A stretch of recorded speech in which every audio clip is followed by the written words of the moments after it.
Hi there, it's Jonathan Quayle again for another edition of the Lifebuilder Inspirational Quote, and today is a reflection. So the quote I've chosen is from my favorite spiritual teaching and book called A Course in Miracles, and the quote goes as follows: "The presence of fear shows that you have raised body thoughts to the level of the mind.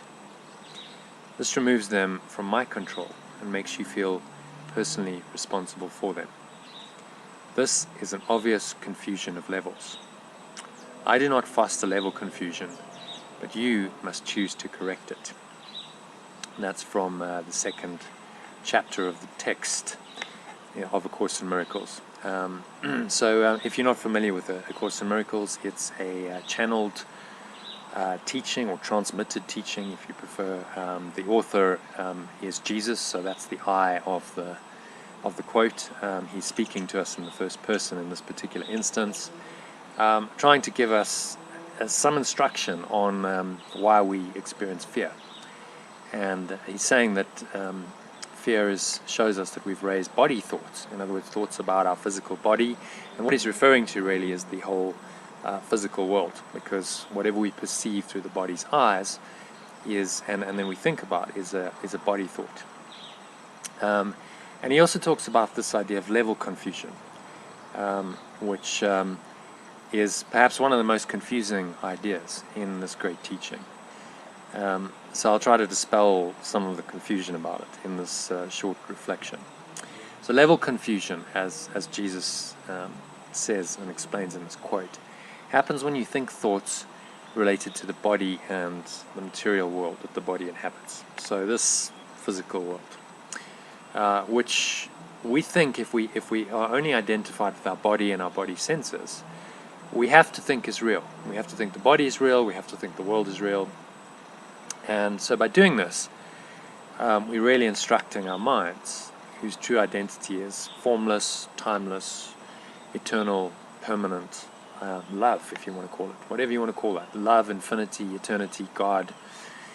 We're instructing our minds that our identity lies in the body and in the physical world, which is really a false identification, because the truth is that our identity is permanent and eternal. So it can't just be related to the body, because the body clearly doesn't last forever.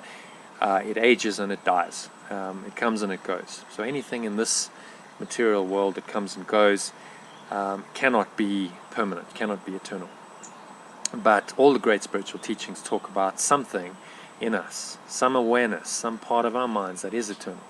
You can call it spirit, you can call it our higher self, you can call it the Christ self, you can call it whatever you want. There's a part of our minds that is eternal, that simply cannot die.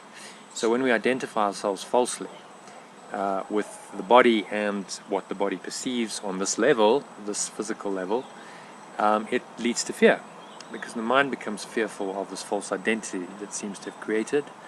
And the Course calls that the ego. That's just a sense of a separate identity, a separate self, separate from everything, separate from oneness, and all the miscreations of this false idea. So the miscreations of this false idea, according to the Course, include the body and everything the body senses perceive to be real. So the Course is really saying that the entire world is a false or a miscreation, false creation or miscreation, or an illusion, however you want to term it. And so this fear and the desire to find relief from it then become the primary forces motivating the ego's thoughts and the behavior of the bodies that it controls, because our mind, some aspect of our mind is controlling our body's behavior.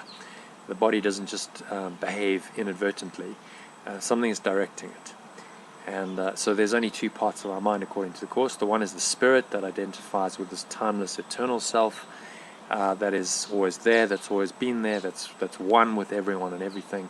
And the other part of our mind, the ego part, identifies with the body and tries to convince us through the body and through the actions it wants us to take in the body that we are bodies.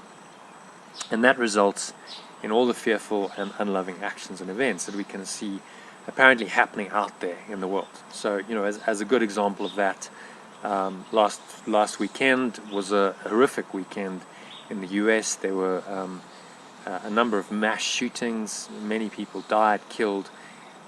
Now, that could only happen. People could only go out and shoot other people if they identify themselves and the other people as bodies, and they think that somehow they're actually achieving something by doing that. It's a delusion. It's not true. They're actually achieving nothing. They're just perpetuating hatred and guilt and fear, all these negative emotions. But they think that they're actually doing something by killing these people, by identifying with their bodies.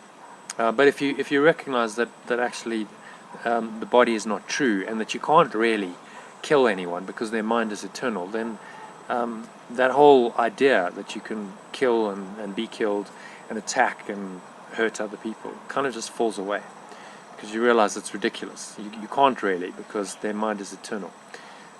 Only their body can be harmed. So the way to escape from this fear and the ego's insane thinking is to distract you from it by seeking pleasure and activities and experiences that you can have in the world. For instance, eating, drinking, drugs, shopping, sex, surfing the web, playing on your mobile phone, social media, etc., etc.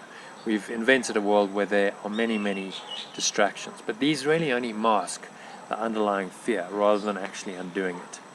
And the confused belief, which is the level confusion, in the ego's identity and its miscreations, which are really body thoughts in your mind. So next time you feel anxious, you feel restless, you feel bored, or any of the other symptoms of fear and level confusion that are really so prevalent in today's society, just try pausing and for a moment just consider what's going on. Just take a couple of deep breaths. I've shown you how. Nice deep inhale and exhale. Just pause.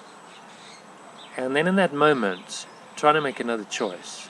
Try to not resort to one of your normal responses to this fear. Distract yourself, do something else, do something to mask the uncomfortable feeling that you have. And just sit quietly for a few minutes. Breathe, just watch these uncomfortable thoughts and feelings until they subside. And if you find this isn't happening very easily, just really concentrate on your breathing. So breathing nice and deeply and slowly through your nose while you watch these thoughts. And you just focus your attention on your breathing. It will help you to just kind of let go or transcend these unhelpful thoughts and emotions. And you should, after a couple of minutes, find some calm and some serenity. A place in your mind really that transcends all these body thoughts and the fear that goes along with them. So this is really the true level of the mind, where it's not confused, you're not confused about your identity, you're not fearful, and you can find happiness and peace in that state. So that's my reflection for today, and there's a little bit of a life hack mixed into that, because try practicing this little meditation. So anytime you're feeling anxious, you're feeling any symptom of fear, just try practicing for a couple of minutes. You just sit and you just breathe in and out through your nose, and just watch those thoughts and the feelings. And as you concentrate on your breath, you should find that they just tend to subside, that there's kind of a letting go naturally that starts to happen. And that should help you to deal with fear and anything else related to it. So guilt, anger, frustration, depression, these are all symptoms of fear really. And any behavioral symptoms as well. So I hope that helps. Please feel free to post some comments on this post on Facebook where it's posted, and if you got this by email, you're welcome to reply to me and just let me know how it goes. I love getting your feedback. So just a couple of invitations, a couple of events coming up. There's one tomorrow, so that's Sunday. You may only be seeing this video on Sunday, but it's Sunday the 11th of August, and I'll be doing a discussion session based on A Course in Miracles. We'll be studying particular section 5 of chapter 1 of the text, and going into that in some detail. We'll be reading it and discussing it. You can either join the session in person at Huddle Park Golf Course, 1:30 to about 3:30 tomorrow afternoon. That's Sunday the 11th of August.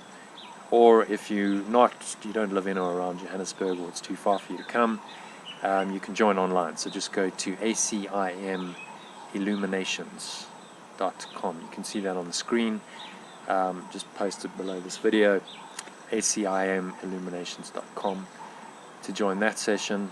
And I'll also be running an introductory session on the art of letting go. So in just over a month, I'm starting an 6-week online course, which will be teaching the art of letting go. It'll be focusing on giving you a good comprehensive introduction to the principles in A Course in Miracles.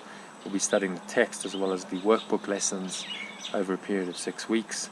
So I'll be talking about that, and I'll be giving you some quite useful tips on how to overcome stress. We'll be doing a letting go meditation during the process. I'll be sharing three secrets of letting go of negative stressful thoughts.